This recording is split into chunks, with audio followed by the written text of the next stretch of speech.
Hello, everyone, and Happy New Year. Happy New Year. For those of you who are only listening, we have these, what do you call these? I don't know. They're party favors. They're the blow thingies. You blow on them when they're come like out. the lizard tongues. And they're supposed to make noise, but they're so cheap. Got them from the Dollar Tree that they don't make noise. They just... One New Year's resolution Ashley won't be making is to have less frequent visits to the Dollar Tree. I am just addicted to the Dollar Tree. You can find some really good deals there. Yeah, I got these hats. Yeah, can you believe these hats are, especially yours? Mine is pretty fresh. Gosh, I don't know if you got that at Gucci. I don't know. Gucci or the Dollar Tree. We got it at the Dollar Tree. Can you believe it? I actually can't believe it because the bow's already falling off the ribbon. Well, so you wouldn't know unless I told you. I'm just saying. So based on our intro, our wonderful intro there, we are talking about New Year's this year, right? Everything that happened in 2020. Right, out with the old and in with the new. We made so many great memories this year. Yeah. And I mean, despite 2020 being a sucky year for everyone, it also came with some diamonds in the rough, you could say, and some learning lessons and, some laughs. Yeah. Yeah. You know what? The funniest moment, I will say, this little spoiler, the funniest thing you said this year, can you guess what it is that I still laugh about when I think about it? I don't know. I know the splits thing was up there like a couple years ago. That was my funniest. Oh thing. yeah, the man spreading. Well, this year is the woman turkey. Oh, the woman turkey. You're gonna tell that story? Yeah, that's so funny. Let's start off this podcast with one of the funniest things that Adam said. That was my blonde moment. We were out in Vegas one day. Yes, we were looking for my house. Yes. We flew into Vegas for one day to check out the houses. And then Adam saw these unique looking birds crossing the road. I think it was. And I don't know, they were very out of place, I will say, for Vegas. So it looked like it had the same head as a turkey, like the weird red skin, but it didn't have I don't know if it's called a gizzard or whatever it's called. Yeah. Is it a gizzard? It didn't have that. So I was like, so you go ahead. So he was like, are those woman turkeys? And I'm like, we just started laughing. That was so funny. Woman turkeys. I was like, is that a turkey? Is that a woman turkey? Dude, I think that is the funniest thing about nature. Like the funniest thing about nature in general. I always get a kick out of it is when you see like the female version versus the male version of a species. Like the female will be like ugly or even huge. It's so funny, like the praying mantis or whatever. The woman is, or the female is huge, and then the male is like so microscopic. Like, how did that happen? And then how did you get so caught up on the praying mantis? I don't know. It's just such a funny thing. Yeah, or the male will be the flamboyant one, like a peacock or whatever, and then the woman, or keep saying woman because you said woman turkeys. So the female version will be like the ugly one. It's like that in real life though too. Like guys are just they have to do whatever they can to get a girl. Girls just have to be like, hey, here I am. Like, can you imagine the female being like it's 10 times your size? I know, that would be weird, right? Yeah. Like having to do all that, like the singing of the birds, they have to like sing to serenade a girl. Like we're always hard. The girls make it so hard on us, right? Man. We just sit back and watch it. I know, you just sit back and be pretty. That was pretty funny. That was crazy. That's actually a funny part of the story too. So I think that could be even part of the 2020 because you were in LA, you loved LA. I was telling you for years to get out of LA just because of like the rent prices and stuff. Yeah. Which they're down 30%, which is crazy now. They're down 30% rent. But it's turned to crap. Oh yeah. Honestly, I mean, I've seen videos of what my street looks like now. It's like tent city. Oh, it's really sad. It's really sad. I mean, you can imagine the homeless population is like ever increasing, especially because everyone's losing their job and stuff. So it's like, ooh. Yeah, I think never before have we seen how important local government is, right? Yeah. Like, because that's who controls like that stuff. It really is an eye-opening experience. I never really paid attention to any of this. Yeah, me neither. I didn't really care about it until then. But yeah, California, New York, those are the kind of the worst right now with everything, the shutdowns and stuff. But what's crazy is that you came to Colorado one day. So with all the shutdowns that happened, I got visited by the police in my gym just one time, and then I called them, and then we ended up having like discussions, and then I ended up just staying open. I closed it for like a week, I want to say, where I was like, and then I was like, screw this, I'm not shutting down my gym. And I tried to come up with like, I had doctors in there. So luckily I had that kind of loophole. So it was kind of a gray area if I could be open or not. And I just stayed open and never had, and so Ashley ended up flying in one day, and she was sick of paying high rent in LA, and was like, I think I want to move either to, what'd you say? Either. Oh, I already knew where I wanted to move to. I was like, guess. Okay. Like, guess where Okay. it is. And like, then, Denver? No. I'm glad you didn't. Yeah. And then that was Monday, she flew in. And then by Friday, we were out looking at houses in Vegas. Oh yeah. One day we saw like how many houses? Like 20 or 21, I think it was. Yeah. It was a lot. Yeah. But it was funny is that Monday she had the idea. She's like, I need your help because I never bought a house before. So I'm like, all right, here's my loan person. And then by Wednesday, she was approved. By Friday, we were in 20 houses, 21 houses. And by Saturday, she had a house, right? Yeah, like I just, yeah. And the funny thing is too, out of all these houses we saw, I ended up choosing the first one that we saw, which was on my maybe list. So the realtor had like an app that says like your favorites or maybes and no's. It was in my maybe pile. So I didn't really even think I would like it. I was like, yeah, whatever. I just need to see what's available. But I ended up falling in love with that one. But we still saw the other houses just for peace of mind. But I'm really glad I chose that house. I like that house a lot. It fits me well. Like I feel like it's perfect for me. So that just, and then hey, now you're out here too. Yeah, I wouldn't have because I wouldn't have opened a prep center in California, because I left California because of like the tax really it was like the taxes and stuff like that is why I left California originally. And so no, I wouldn't have opened there. But then when you came out here, everything kind of worked out. Fell into place, right? Yeah, it was crazy. But that is like one thing that, see, it's like a learning lesson, I guess, from COVID. So I think I would still be in LA if it wasn't for like the COVID shutdowns, because it was like an eye-opening experience, because, everyone's just living their happy lives. Everyone's has a great job. The economy is thriving. But when COVID hit, I saw a lot of people lose their job, and the economy just kind of like went down, right?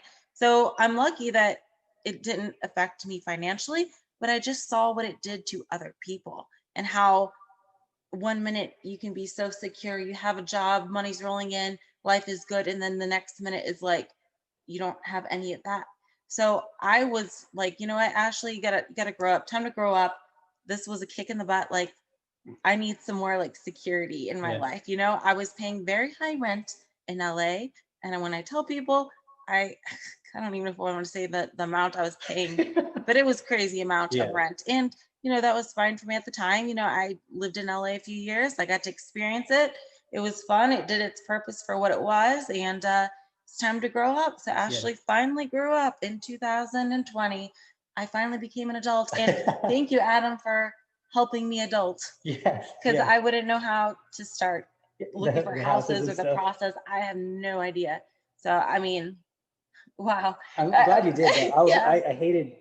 I hated that place. I loved that apartment because it really was like staying at the W. Your apartment was nice, and all these, it was really cool. Like at one point it was like the social media capital of the world. I mean, even Logan Paul had an apartment there, and all these like social media people. So it was like the spot to be at, And then towards the end, like it was just, you're just on lockdown, you couldn't even use the gym, you couldn't use any amenities. That sucked, like having to pay that much for rent. Sometimes you can justify it like there's a gym right downstairs, or or this amenity and that, and there's benefits, and then there's the pool, and all that got closed down. So it's like, what are we paying for exactly? And honestly, although it was a nice apartment, the neighborhood itself was, I mean, it was on the Hollywood Star Walk. So like it's kind of like one of the cities is cool to visit, but you kind of see it's not like the safest place to be. Once you're inside, definitely safe. Like it's hard to get through the security, but once you walk outside, it's just a little sketchy. And I've had experiences where like a homeless person followed me for blocks and blocks and wouldn't leave me alone. And like I saw, like, I think a week before I decided to move, some people had like a taser in a circle, and they were just like playing around with it. And I'm like waiting at the stoplight while they're playing with a taser right next to me. I'm like, oh my God. You know what I mean? I'm just like, there's a lot of I just feel like it's like full of a lot of people that didn't make it as an actor or something, because they're really, I mean, I've seen homeless people, and obviously there's homeless people here too, but they're just like reenacting scenes or something. I don't know. It's a different kind of vibe. They Yes, call it Holly weird. It's true. It's like so strange. Some of these it is. circumstances I've been in and There's a lot of homeless people seen. on your street now. Yeah, crazy. But wow, I'm here now and I feel Yeah, nice and safe. And Adam's here too. yeah, Wow, and you're here and we're in your house right now yes. in Vegas. Oh my gosh. And Jim's coming soon. Yeah, really Almost soon. done. Yeah, that's crazy too. That I think the whole year it kind of shed light on a lot of things, like just the same thing with you, like economically. Yeah. So for me in Colorado, and the main reason that I left Colorado, 'cause I was gonna do two. So first off, the main reason I came to Vegas was because so you came and I was like, man, I've always wanted to come here. I was always like kind of like a second thought, like, oh, Right. one day I want to go there or I want to go to Texas. And it was like for a tax thing, but also because like the community of fitness was better Yes. out here. Like there's more people out here. And the more that we became, because we're like 93% online. Like all of our clients are online. And we have some that are local, but even the local clients, they only check in online. Like you come to the gym for the community part of it and posing and stuff like that, but it's not like you need the prep center. It's just like a community builder type of thing. So I was like, well, if most of our people are online and we're an hour away from the airport in Denver, which is a far, you've been at that drive 100 times, and it's just not convenient, and no one really passes through Denver. If they do, they go to the mountains to go skiing, like in Aspen. They don't like go to Denver and then Southwest Denver. So it's pretty inconvenient for people who are like not in Denver on the team. But in Vegas, I was like, well, this is only 10 minutes from the airport. A lot of our people are going to be going to Vegas anyways. Our California people will go to Vegas. A lot more people have access to it this way. So it made sense. But the way it worked out really was a couple things. Like one, the building, I got it for 50 cents on the dollar, which is because of COVID, Yeah. which is crazy. Like, and I think that's something for people to learn too. There's always like a positive you can make from a negative, you know? You just got to look right. You just got to look the right way. And so with the building, I mean, I said no to it, yes to it, no to it. I mean, Ashley was there when I basically said no at one point.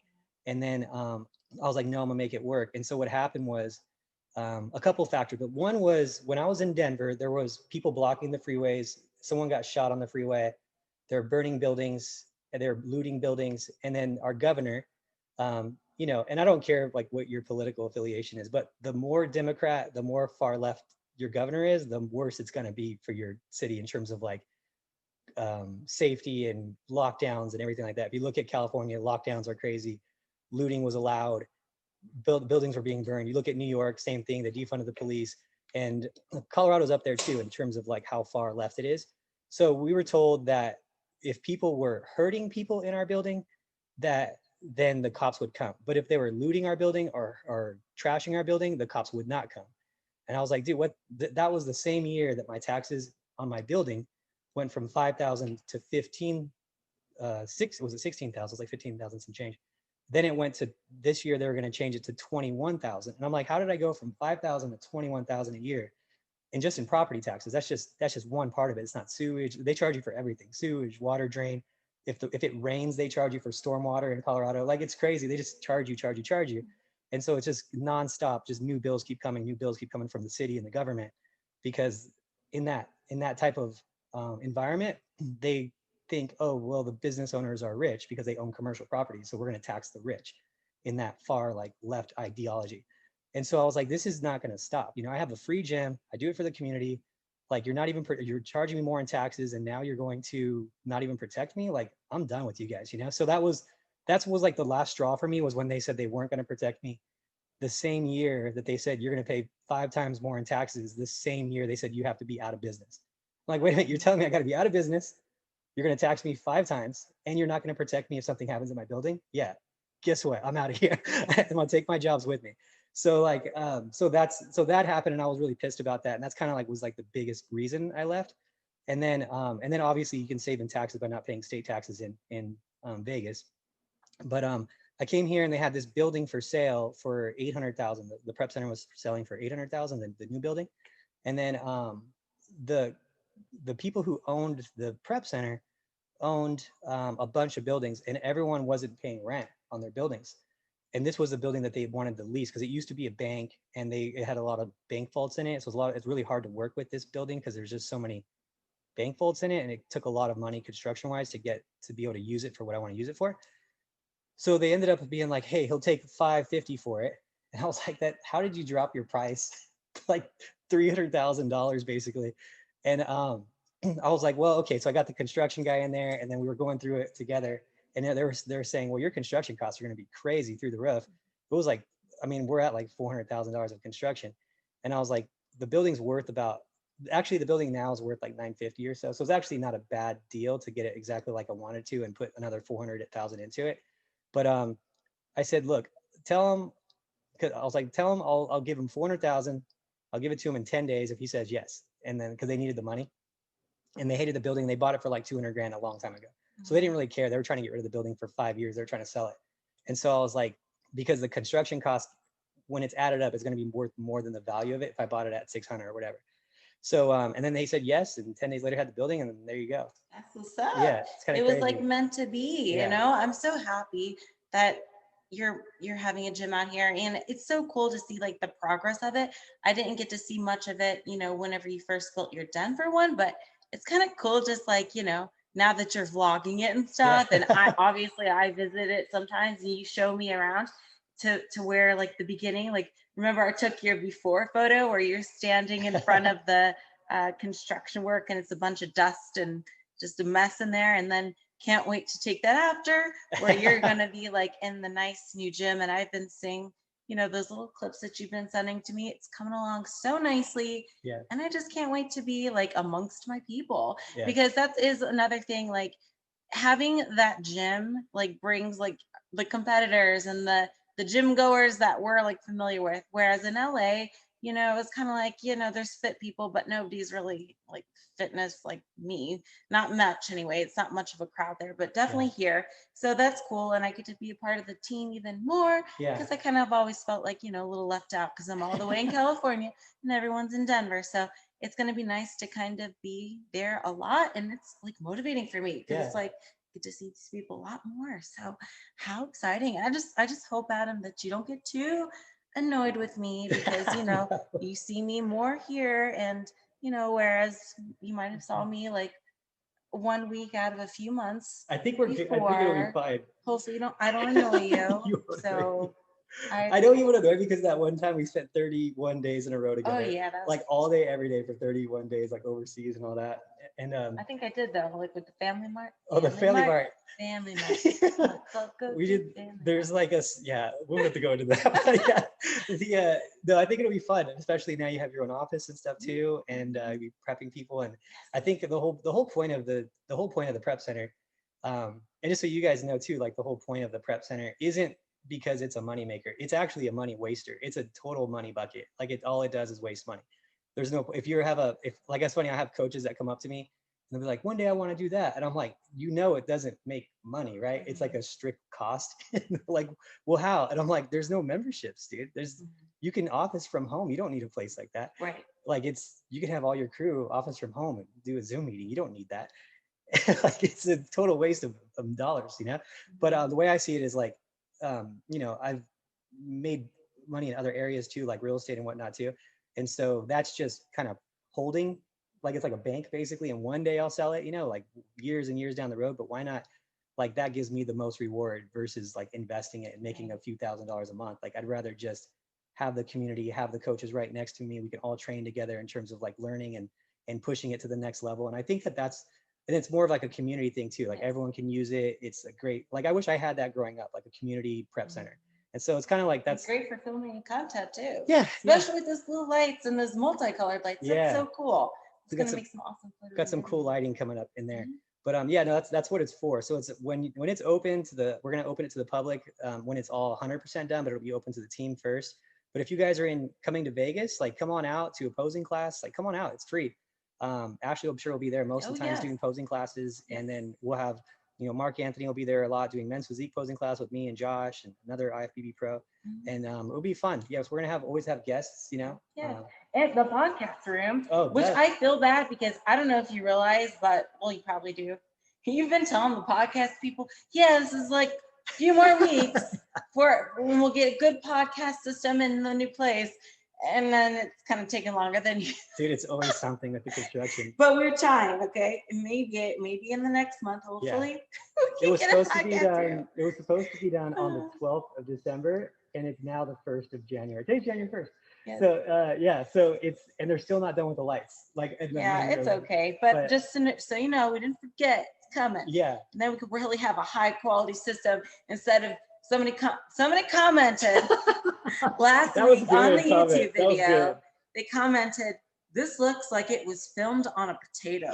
And I agree, but it was such a hilarious comment. Hey, at least the sound's gotten better. The sound's way better. Still not to the point it will be with the soundproofing and stuff. Yeah. But it's come a long way. Yeah. So we're evolving slowly but surely. We're getting there. Well, I used Anya's computer last week, which was a potato camera. It was terrible. That was the most. It was a Mac too. It was like the most expensive camera in the Maybe house. the lens was blurry. It's just that's how it is with those laptops. So anyway, so into the year of 2020, all that happened, and then I ended up just deciding, when they said they're going to raise my taxes again on my building another $7,000, that's when I decided to sell it. Yeah. And I was just like, it's going to be too hard to do both anyways. And then I kind of realized, like, towards the end, and you probably realized it too, it was like, I think having two would have been too much stress, too much work. You already got enough on your plate. Yeah, you know what? That's something I realized this year. Like, there's a point where it is too much, and like I've never ran into that point because I move so fast that I don't care. But there's a point where it's too much, and I reached that point with, like, when I was moving the house, moving the gym, selling land, selling the properties, selling the house, building the prep center, getting ready for the Olympia. Like doing the regular coaching that we do, of course, which is like I always have to make that a priority in my day. It's like, 6 hours, 8 hours a day where I'm doing the regular coaching 4 days a week on updates. And then you have to do everything else on top of it. So for 2021, my goal is to not do any new projects at all. Just focus. Oh, I think you will, though. I have a feeling you will. You're like a type AAA personality. Yeah. Type A personality is what they call it, right? Yeah, You're like AAA. You're like, if I'm sitting with 15 minutes with nothing to do, oh no, we gotta start something new. Yeah, you know what I mean? You can't sit still for 15 minutes without just like not doing anything, without just being like, oh no. I'm hoping that I can do it. I've been already trying to, like, convince myself to not take on any other projects. Day, Adam. You need a saw. I know. So they work wonders. That's what I've been doing. Well, my goal in 2021 is going to be to, like, the preps are going to be done in like probably 3 weeks. So my goal is to not take on any other projects and really, like, I want to work with a lot of other coaches too, and really just focus on pushing my skill set to the next level too. And it's really cool is I've been talking to other coaches that are like other high level coaches. And I even told them, I was like, hey, when you're in Vegas, like come out to Vegas, like bring your team. Let's do like a group posing and let's sit down and like talk methodology and things like that. And we can learn from each other.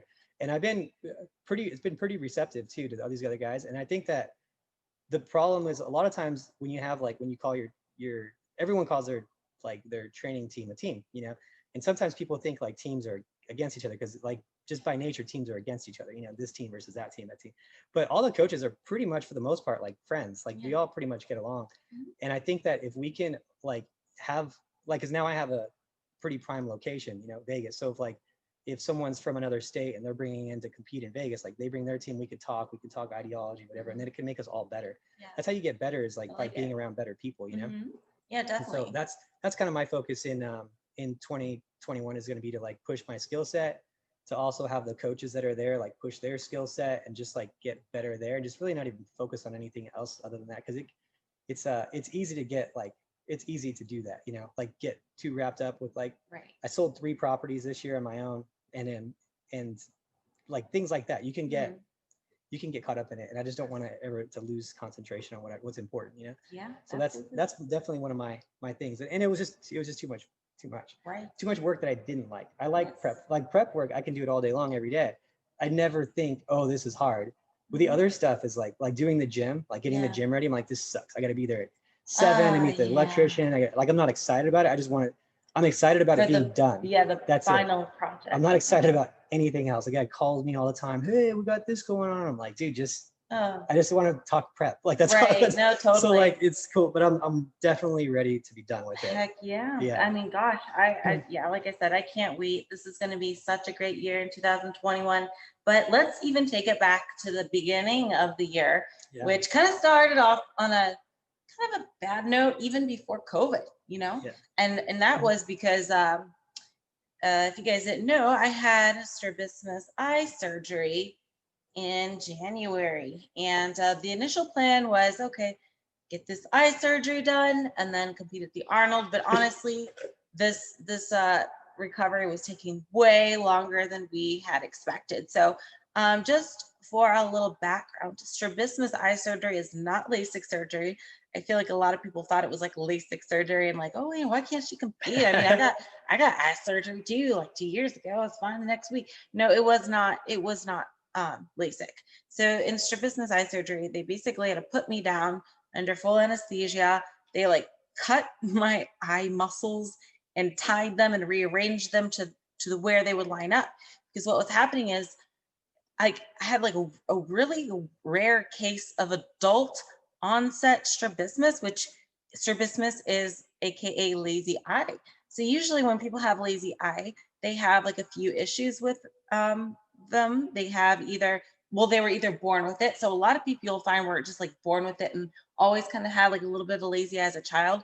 That wasn't me. Another thing could be like brain issues, like a brain tumor, or what they actually thought it was MS, multiple sclerosis. That was a scary one. That one was scary. They were pretty convinced that's what it was, because here we have an adult female who's never had any kind of lazy eye issues that has double vision kind of progressing. So my double vision, like I couldn't even see straight at all. Like even if I tried, I saw double of everything unless like I looked at the ground for some reason. When I looked at my feet, those were fine. But anything else, oh, it was just so frustrating. And like I remember the worst, it got really bad whenever like I noticed, like it got so bad, like the Starbucks barista would hand me like my drink and I like kept reaching for it because I didn't know which one was the right one.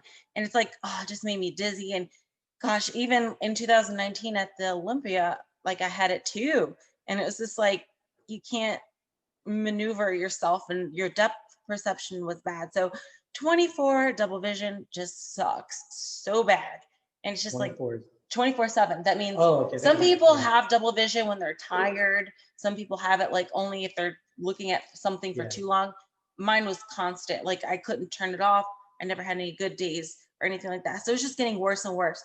So anyway, yeah, they thought it was multiple sclerosis. I got all these CAT scans and MRIs, and it turns out, thank God, it wasn't that. It was the best thing it could be, which was just strabismus, adult onset, just kind of within the span of 6 months went from being like, oh yeah, it's hard to focus to like, I can't not see double. So anyway, I got that surgery in January, and I was under the impression like, okay, I can start lightly training and easing back into it after 2 weeks. Oh no, oh no, oh no. I remember even I tried to do cardio, then my eyes started to bleed because you can't like raise your heart rate, like, and it was just so inflamed from the surgery itself and holding so much water, and I didn't know how much water was fat. And yeah, and honestly, I had to wear, and the one thing they didn't tell me either is I had to wear glasses for like probably like 3 months, I would say. Like I couldn't even wear contacts or eye makeup. So yeah, it just took a lot longer to recover than what I had thought. So I had to pull out of the Arnold, which was so devastating because it's like, I applied for the Arnold, I got accepted, I got like one of those spots, and then they're like, oh, well, no, I had to tell them like, sorry, I can't, there's no way. There is no way I can't even, I'm not recovered yet. There's no way. So that was really like sad. Yeah. Because I love the Arnold. Yeah, the Arnold's probably, is the Arnold your favorite show over the Olympics because it had the memories and stuff? Yeah, it's kind of like the show that started it all. Yeah. As an amateur, I won it overall in 2012. Yeah. As an amateur, that was like my first big break. But the thing is, back in 2012, they had different rules. So I was an American, so I couldn't win my pro card there, even though I won overall. That's crazy. Yeah. It's great to think about now how people don't realize, like, if you've been competing the last, like, even the last like 4 or 5 years, like, you don't realize how much harder it used to be to get a pro card. Yes. Like, it used to be like at every national show, you'd have to win top 2 in the overall or the overall. And like, it was so like, there's some people, like, a lot of times I would say the taller or the shorter you are in the big national shows, the less likely you are to win the overall. Like, it seems to always be like the C, D, like those middle 5'5" classes are like, seems to be like what win at probably a higher percentage. Maybe because there's more of them. I don't know the reasoning for it. Actually, back when I was competing, it was A, B, C, or D. Or I think. Oh yeah, so C and B would get it. Yeah, back then it was sometimes they had ABC only. Yeah. ABC only classes. And then out of those classes, the overall winner would win or something in national. And that was it. Yeah, if it was ABC, it would be overall winner. ABCD, it would still be the overall winner. Some would be top 2 in the overall. Yeah, it was really hard to win. Like these now, like top 2 when there's 8 classes and 16 bikini pros at like the USA's and nationals, like that's unheard of. Like it was like 16 people and like a year would win it, if that. I don't even think it was a year 16 bikini pros would come out of the US. And then overseas, it was really weird because you couldn't win a pro card. For them. Yeah, you couldn't win a pro card overseas. You had like a certain amount given to like your country type of thing. So like you'd get like the UK, I think it was the UK. Yeah. They had like 1 or 2 pro cards like a year that they could give out. And it wasn't 2 to like bikini and 2 to men's physique and 2 to, it was 2, period. Yeah. And so it'd always go to like a bodybuilder because that's the, they like if these guys are old school bodybuilders back, especially back then, 10 years back, and they'd be like, well, who are we going to give it to? Just a bikini girl? Or we're going to give it to like this bodybuilder who we know and we love, and he's won every show here for the last 8 years. Like, so it was like, it was really hard. So then you'd have to submit your resume to the IFBB, like your contest history resume to the president of the international IFBB. And then if your resume was there, then you'd get a pro card, maybe. For your pro card. Yeah, maybe. But you'd have to have a pretty thorough resume. Which is funny because, like, how I mentioned I won the overall at the Arnold? All those girls that won their height classes, they were from different countries. I think there was another USA girl, but like we're talking Finland and another girl from Chile and blah, blah, blah, blah. They all won their pro card before me, and I beat them in the overall, but they petitioned. So it's like a little like loophole. I'm like, but that's okay, because I ended up getting the pro card because I won overall at Team University a month later. Yeah. But it was hard. Yeah, now I like the system a lot better. The win and you're in system, especially overseas. Win and you're in. I love that. Yeah, it's like, hey, win and you're in. There's no weird, petition and hope and pray. There was like people taking like the Floyd Mayweather route where they would take like easy fights and win the small shows and then have like 8 small show wins and then submit it, and they're playing the game, and it's like, there's that. Hey, it's part of the game back then, right? I probably do the same thing overseas, So it was a lot different back then. So anyway, I cut you off on that. Oh no, it's okay. We both kind of drifted away from the topic, but yeah, I had to get out of the Arnold. I had to pull out of the Arnold. It was so sad. And not only that, like from my recovery, like I was literally just supposed to sit there and just recover and sleep as much as possible. Doctor's orders, all that. And it was kind of like a quarantine before the quarantine. Yeah. You know what I mean? Because I couldn't even go outside because the sun burnt my eyeballs. Like I was so sensitive to light. Like I tried like going outside even with the really dark sunglasses, and I'm like, oh my God, I could see it through my eyelids.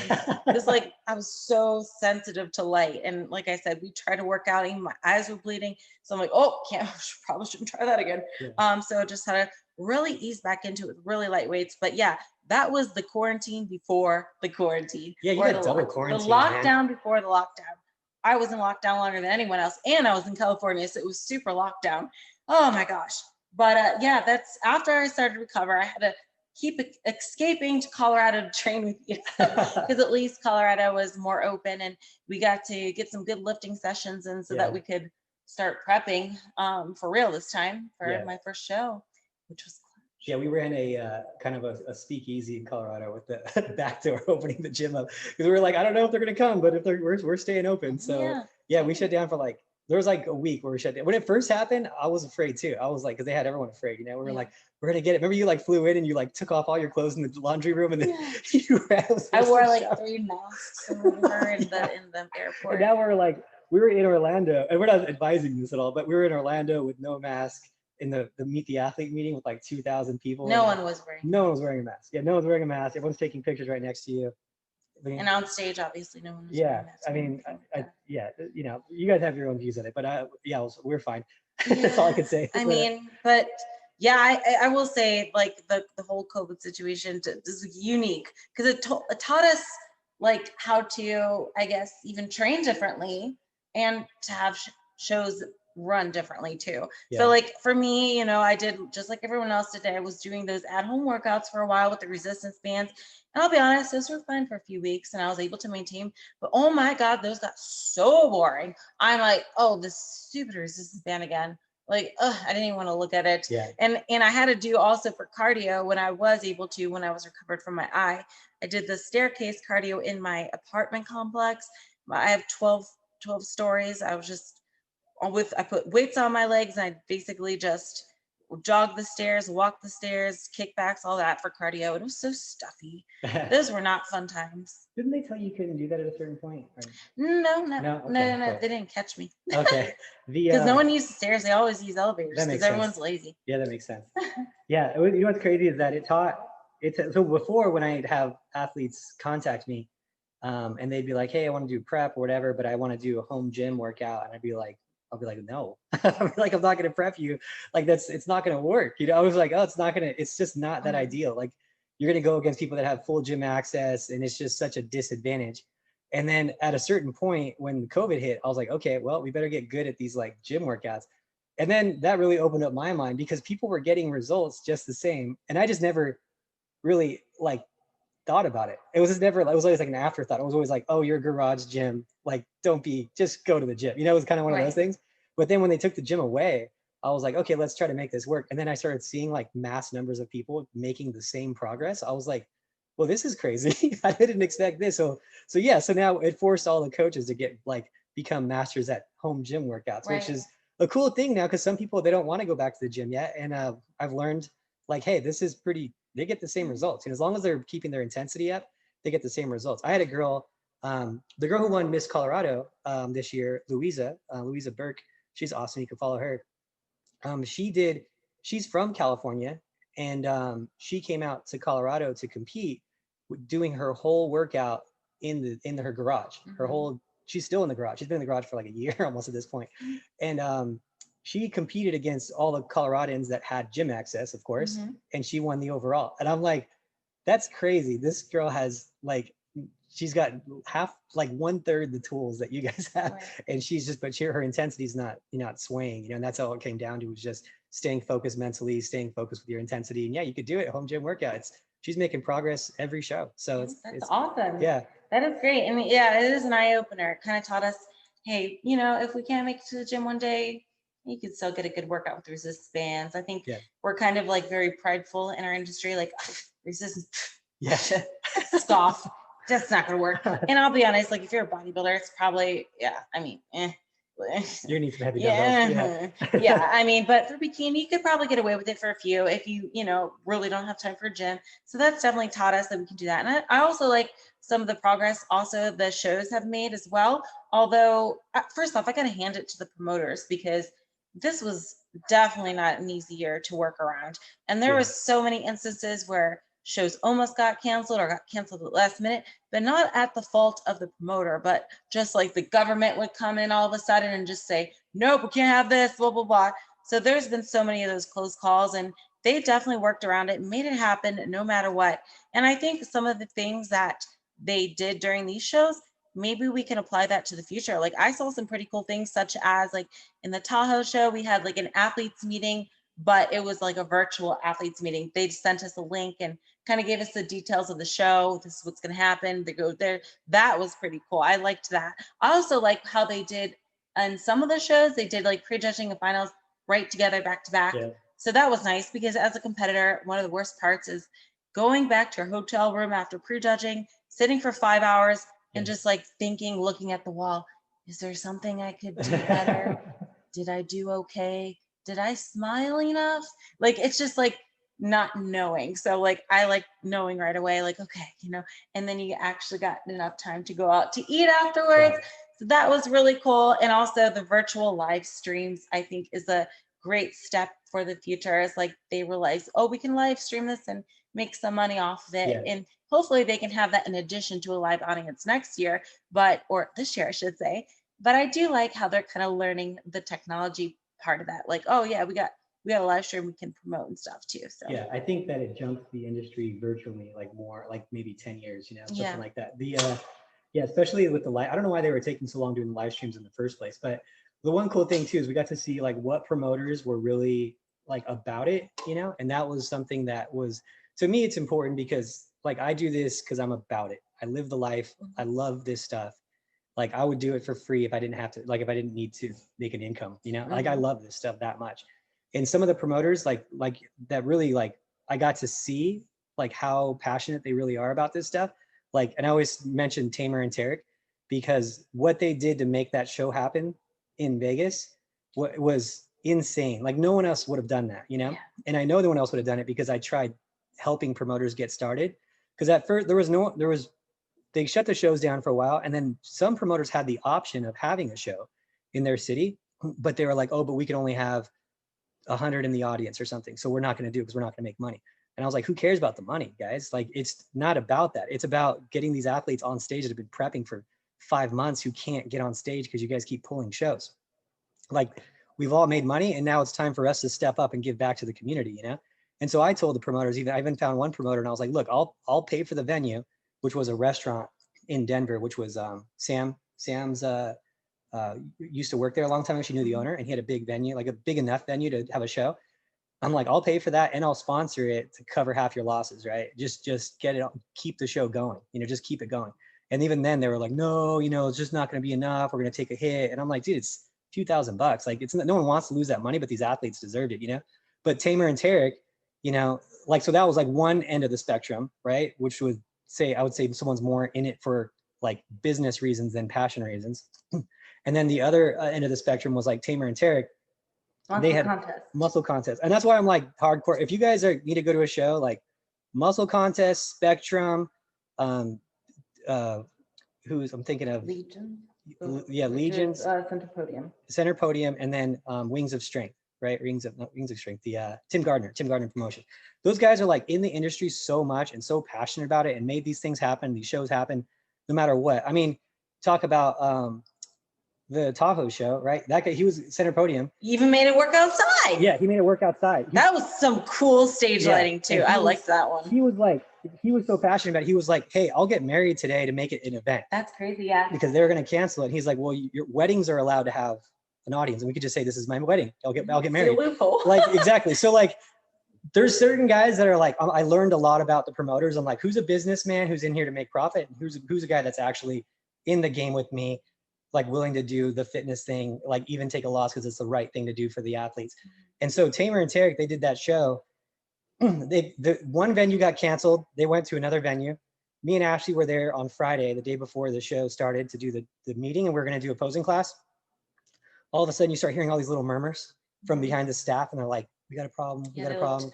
They looked, kind of, they're like, hey, we're not going to do the posing thing like right at 5. At that moment, they got told that they can't have the show there, even though they were told the day before they could have the show. Right after the athletes meeting the athletes meeting. So they went out right after that, they left. I didn't even see them because they were like, they were trying to find another venue. So they went out until 11 o'clock. So from 5 to 11, they were trying to find a venue. And you got to remember, nothing's open. It's Friday night and it's on lockdown. So nothing's open for them to find a venue. They found a venue. The guy way overcharged them. He killed them on the price. So they lose the money on the main venue. They lose the money on the second venue. There's not a lot of athletes there in the first place because it's the COVID shutdowns. And then they make it happen. They made it an awesome show. And like, it was like a hookah lounge. That'll always be my favorite memory. I don't think I'm going to have another favorite memory than Tamer and Tarek, like making it happen at a hookah lounge, right? Like last minute throwing it together. They got a stage who's the girl we did the workout with at her house, the real nice house? Oriane. She gave us a stage. She gave us a stage for that. So it was like the community got together. They lost a ton of money doing it, but they were like smiling and like happy about it. And Tamer told me, he's like, you know what? He's like, I'll do all these shows, and he's like, I'll promote the Olympia this year, but nothing will probably make me happier than knowing that I made this show work like no matter what, and we're gonna make it work always for the athlete, you know? Yes. He's like, I've never been so happy to lose about 20 grand in my life. Cause like he took a huge hit on that. But like that was like passion. You know, most guys are like, hey, they shut us down, that's it, you know. Yeah. But they made it work. And like, they continue to have shows, because I think like a lot of promoters after experiencing something like that would be very discouraged, like, oh, we're not going to take that risk again. But they continue to put on the shows, and I ended up competing in one of them, which was very well ran. But it just goes to show you that tenacity they're just so passionate about. Some people have it, you know. The same thing happened with Sandy's show and Ted's show, the Spectrum show. They moved one of their Vegas shows to Texas to make it work. They've been moving shows all around, like to make it work. Center Podium's been doing that. Tim Gardner's been doing that. So it's like you could see the guys who are like really passionate about it, and then you could see the other side of it too. And I was like, hey, like, and I don't care to call it out. That's just the reality of things. And so I'm, you know, for me, it's like, hey, I want my people to go with people who are passionate about competing and keeping shows going and keeping the industry going, even at its worst when the athletes need us the most, you know? Yeah, and they also never cut our pay either. Yeah. Like for the athletes, you know, they kept their paychecks. Like the first place, second place, third place winners still got paid and everything. So. Yeah, so next year, guys, when it's 2021, look at the promoters who basically took a bath in 2020, and you know, if you have the option of doing one show or the other, like, yeah, go to a muscle contest show, go to a Spectrum show versus another one. You know, because they gave it when we needed them. You know, when we needed them to step up, they stepped up, and I'm never gonna forget that. So you guys that are listening to this, you guys out there who are the promoters that did a good job, like I appreciate you guys very much for doing that and stepping up for the community. So yeah, absolutely, yeah, right. So so speaking of shows, we did quite a bit this year. Yeah. Well, not even quite a bit. I don't lie. Not as many as we'd like. Not as many, but given the circumstances, I guess, you know, because I didn't even get to start competing till what was it, August? Yeah, you're in forever prep. I was in prep a long time this year, but the first show was Clash, and that was a good one. Yeah. You actually didn't get to make it to Clash because there was like, what was it, a barbecue that day? I'm just kidding. I don't know. I can't remember what it was. What did you have going on that day? I think another show in Denver. Was a show in Denver. Yeah. That was a good show though, and that promoter is great as well. Joe Piscuda, he's a really good guy, and he's very passionate as well. So that was a show in Florida, and it was moved from, I believe, South Carolina to Florida, which Florida seems to be like that new hot spot for these shows because they're a lot more lenient with the regulations, which makes it more safe for, you know, the competitors, knowing that it's probably going to go through.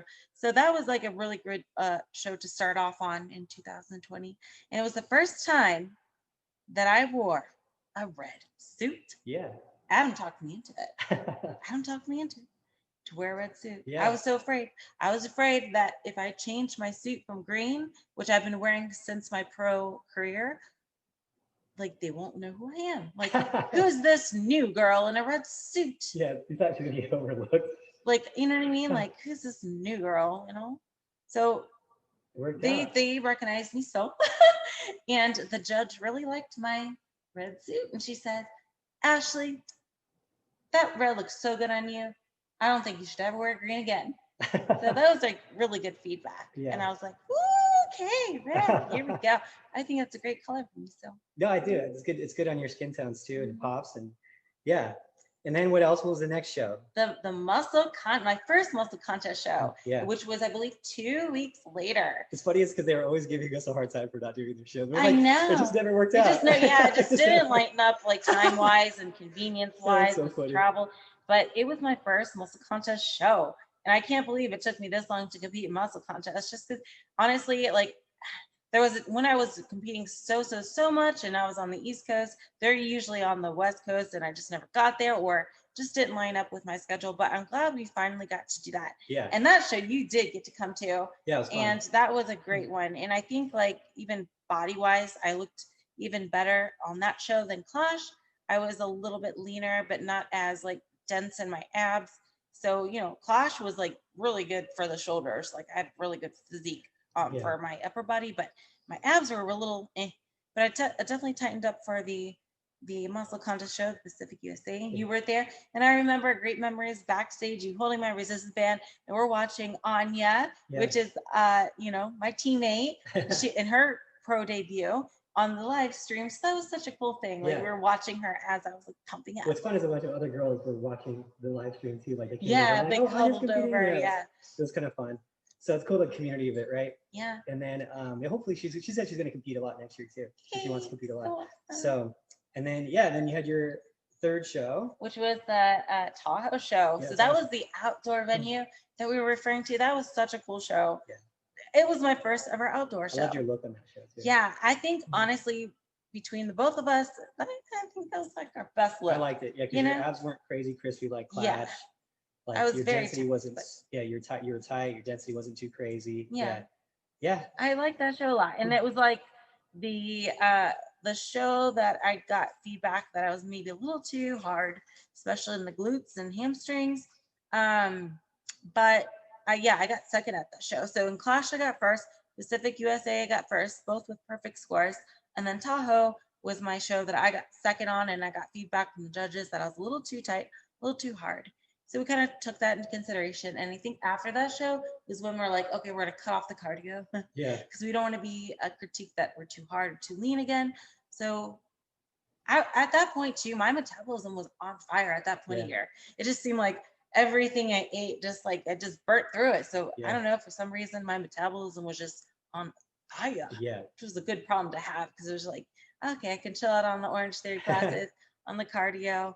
And then the last show of the regular season, excluding the Olympia, of course, was the Battle in the Desert, which was in Texas. Yeehaw! Yeah, that was a fun That was show. another good look. I got good first time place. with that. That one was a very satisfying win. Yeah. And the brisket. I tried some brisket afterwards. Oh my gosh. I was never really exposed to brisket, but everyone's, raving about the Texas barbecue. So we went. I had brisket, and that was some good brisket. Yeah. I like brisket. I'm a fan of brisket, Texas brisket.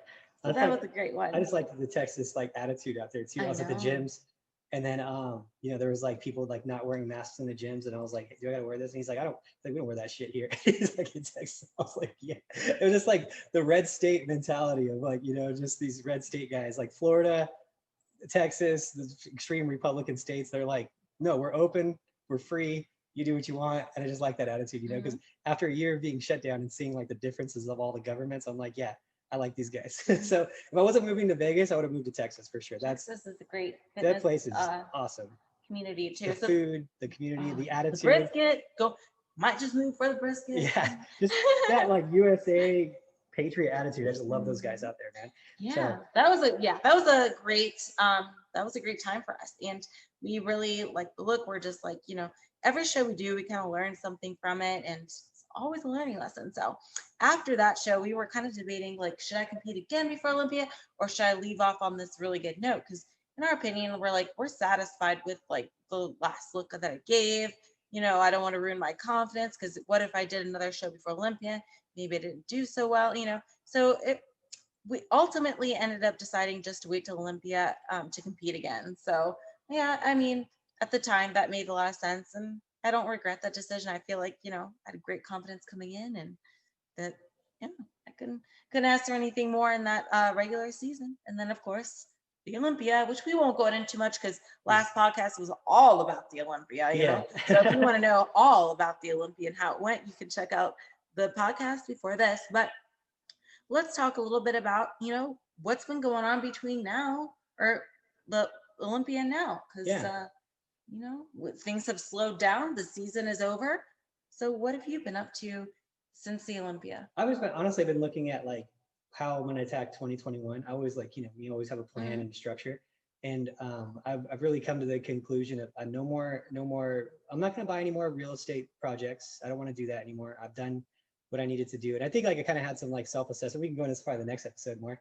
But like, I had some like self-assessment of where my priorities were in terms of like what I want to do with my career at this point too. And I want to push the training like super, super hard next year. Like I just want to push that. Like if I was thinking to myself, like if I just didn't have any distractions whatsoever, like how much better would I be? Oh, you're training. Yeah. Okay. Not like me personally. No, me like as a coach training. Like, okay. Like as a coach. Not like without. Yeah, exactly. Well, still I want to work out hard. Well, yeah, of course. Always want to work out harder, right? But I just want to really focus on that and focus on like the new coaches that are at the prep center too, and get the team better and like just create this like ultimate community. That's really what I want now. Is this is like really create that ultimate community in Vegas and not have any like just purely just this. That's it, you know. And like the other stuff, I think is great because you know there's a lot of people. You know, there's a lot of opportunity during the COVID shutdowns. There's a lot of opportunity, and I took advantage of it in terms of like the real estate and um, the real estate and the stock markets and stuff like that.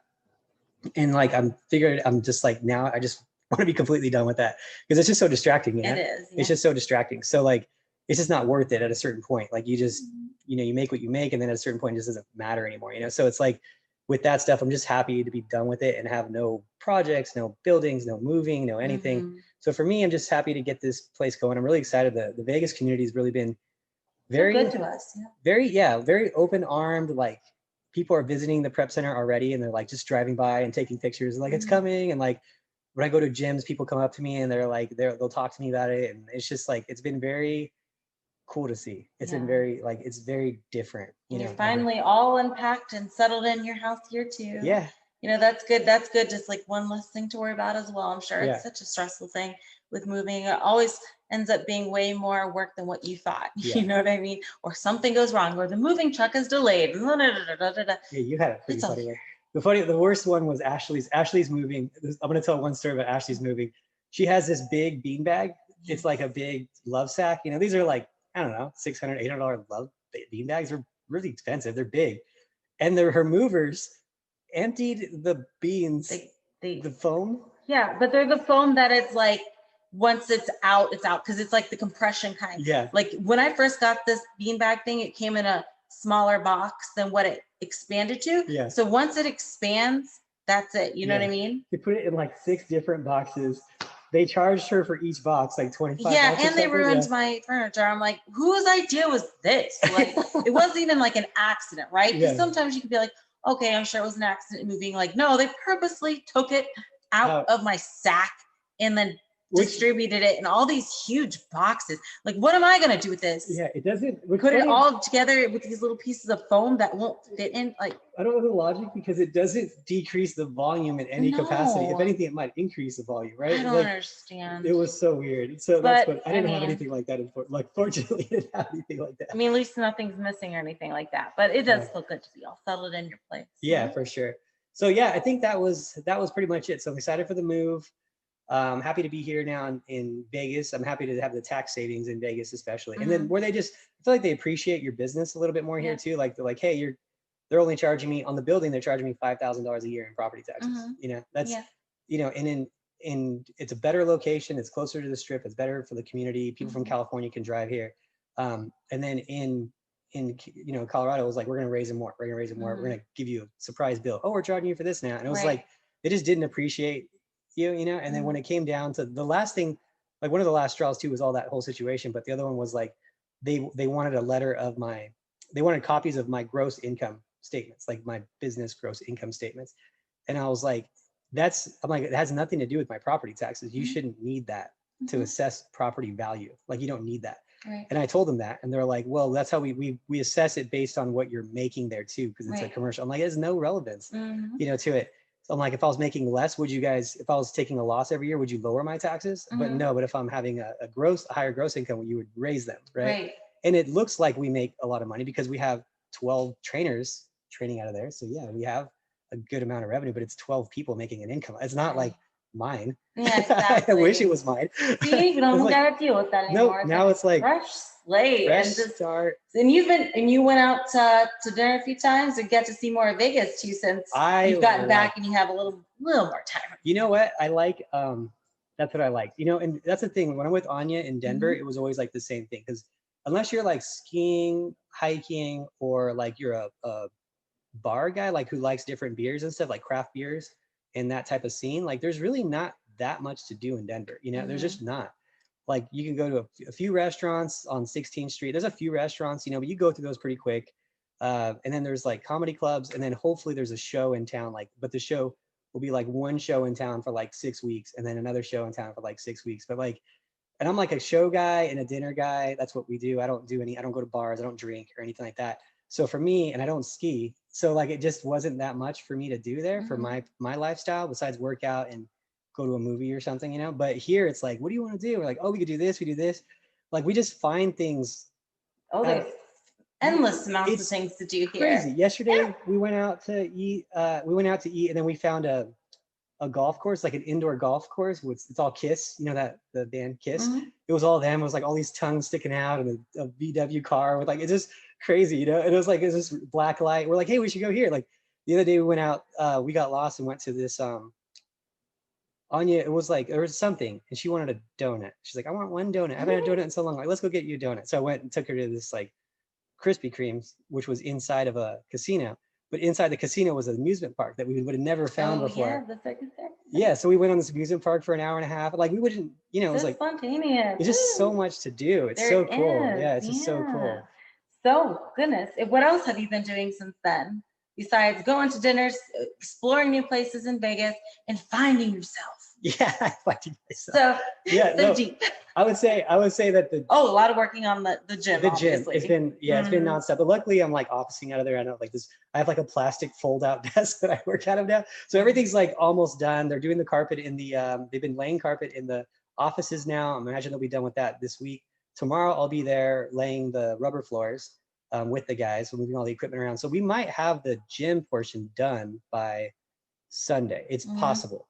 And then yeah, it's really cool. I just can't wait. And then it's gonna be so weird for me. I'm like, it's gonna be so weird to like not have anything else going on. All I'm gonna do is I'm have sure the gym. you'll find a lot. I'm gonna really try not to. Let's see if you guys can keep me accountable. I just wanna, I know it sounds weird, but I only wanna just be at the prep center with no other things going on and just coach. That's what I want to do. Film content, of course. I love that. That's honestly, I just like it. It's a lot of fun. It's fun. Hopefully, I don't annoy you too much. No, with like, let's do a video. I want to do a video. It mixes things up. I like it. It's like a fun thing. It's rewarding to like feel like you helped somebody maybe a little bit. So. Yeah. If I ever did anything else like at this point, because I don't want to do any more like projects. It's the money's great, whatever, but like I don't want to do any more of that stuff. I'm done with it. Right. It's just the property stuff is like it's a lot. The city and this and that. It's just so much. Money's cool, but I'm just not into this stuff for the money. It's just like you just kind of needed to do that at a certain point in your life to get ahead. But I'm done with that stuff. Yeah, totally. I think if I did anything else, it would be like I would do content. Like I would edit and stuff and have fun with it. Yeah. But my personality. Well, the camera loves you, man. The camera loves you. You pull in the views. My personality though, like I just can't do anything like 50%. So I get afraid of doing something like that I can have access to 100% of the time. Because I feel like, and that's why I don't play video games either. Because like I know that world, like I just know how I am. But you like being behind the camera though, right now. Yeah. For now. Yeah. Which is great because, like I said, the camera loves you, Adam. Sure does. But that would be something I would do. That'd be because I did like that. I love photography. Oh, I know. That. So I know you're one of those people that like once you find something you like, it's like, well, can't get them away from that. Yeah, I gotta watch. Blessing and a curse, right? Luckily, it's been prepped for most of my life, but yeah, it's not healthy. Totally. So. And then I guess I'll go into like what I've been doing since the Arnold, or oh my gosh, the Olympia. The Olympia. See, I'm already skipping ahead. Honestly, nothing too exciting. I had like one treat meal, I guess you could say. I went out to a restaurant with my boyfriend and had like a stuffed chicken thing. I tried a little bit of something called a fried avocado, which is crazy. Only a little bit, don't worry. I never heard of it. I haven't eaten until I went there. It was a Mexican restaurant and they put like shredded beef inside an avocado and like fried it. So that was really good, but something cool to experience. Explain this. Wait, so they cut the avocado in half. Put beef in the hole. And they put like some sort of a breading around it and then fry it. Oh. Yeah, I don't know what makes it really stick other than the breading, but it's incredible. But yeah, that was my little thing. You guys know I don't like eat like too much. Like I'm not really a let's go out for a big dinner kind of person. I hate that feeling of being bloated, being too full. I hate that feeling. So I'm usually more of a snacker. But I haven't strayed too far away other than that dinner. Just like additional little snacks here and there as first diet. And I've been doing a lot of like pampering and self-care kind of things the last few weeks. Massage, facial, pedicure, all that. And it just feels so good to relax. And as far as training is concerned, I actually haven't lifted yet, but we will after this podcast. I have not lifted yet, but I have been doing my Orange Theory classes. So in Orange Theory, I do get like a little bit of a lift in there. but it's mostly cardio and plyos, obviously. So that's been kind of nice just to like sit back, relax, and kind of like slow down a little bit. But I'll be honest, I'm already getting bored. I'm like, okay, time to prep again. Yeah, I'm bored. Let's prep. Yeah, and I think we'll go into our New Year's goals or something next episode. Oh yeah, definitely. But we have some surprises for you with Ashley's competing next year. Oh yeah. And then I think the other thing too to take from this, I think to like wrap it up in some of this podcast episode is one, we all had a pretty, I mean, I don't care what your situation was. It was a crappy year in terms of like, you know, emotions, right? Like, 'cause it was just hard to be around during these shutdowns and the unsure times and government overreaching and all these different things. And I think that a lot of us stuck with it. This gave us something to look at as like a positive, you know, every day gave you something to de-stress about, work out, de-stress, not worry about the world, which was basically burning on fire, and sometimes literally burning on fire this year, like in Australia and California at some point. And then so like just we should all be like thankful that we have this as a go-to, because a lot of people don't have anything, you know, like when all they had was their work, and then their work got taken from them, and then they had like nothing to keep them kind of distracted from it, you know, and like this keeps us distracted, it keeps us motivated. And a lot of you know, ways you can look at this is like, you know, making lemonade out of lemons, right? And a lot of people, especially I found in our community, a lot of people got ahead because they were forced to find another way. Yeah. I knew a lot of trainers who were doing video Skype sessions that they're like with their clients. And so they increased another stream of revenue, and they can grow their business now with clients in different states doing video calls. Our industry jumped ahead because now we're doing more video stuff where there's a lot more trainers doing stuff online now too. And I think it's really like there was opportunity there. And I think that anyone who's going through this year can see, hey, you know what, even in the worst of times, there's opportunity. You just got to look for it, you know? And I think that hopefully 2021 in the next few months will be getting better. You know, I mean, it can't be, the bar is so low, it can't be worse, right? It's like, how could it even be worse at this point? Even California was talking about opening up a little bit because they said that the recall on Newsom was like getting enough signatures where he's like getting scared, so he's opening up a little bit more. I don't know if that's true. So hopefully everything gets a little better everywhere. Yeah, my mom told me that. Yes, she's from California still. So she told me that yesterday, because I guess they're opening up schools now because of that, because of the signature thing. So it's kind of cool that I'm hoping these states like the New York, the Californias, the Colorados, and whatever, the places that are a little bit like more strict are gonna like see Florida and see Texas and be like, hey, they're open and the case number is the same. Like, it's not helping to be shut down, so let's just open. You know, hopefully that's the case, and everyone has a little bit better of a year. But yeah, I think I'm happy that we got through this year, the smile and some fun and some laughs. Yes, it was, you know, a lot of crap, but we still had some great memories in there.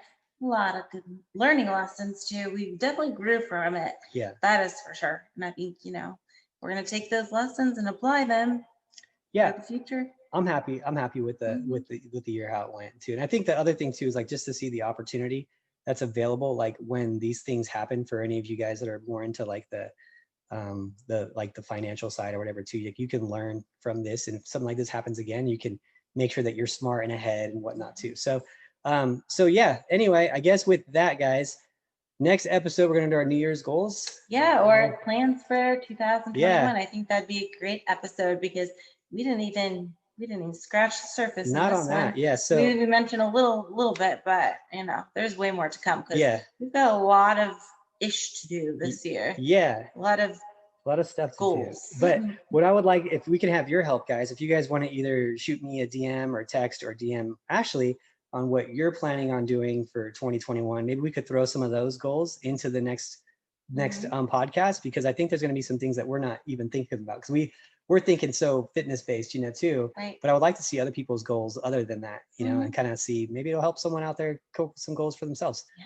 So anyway, with that, guys, thank you so much for listening to us and for staying with us the whole year. Hopefully we provided some useful information, and we will talk to you next time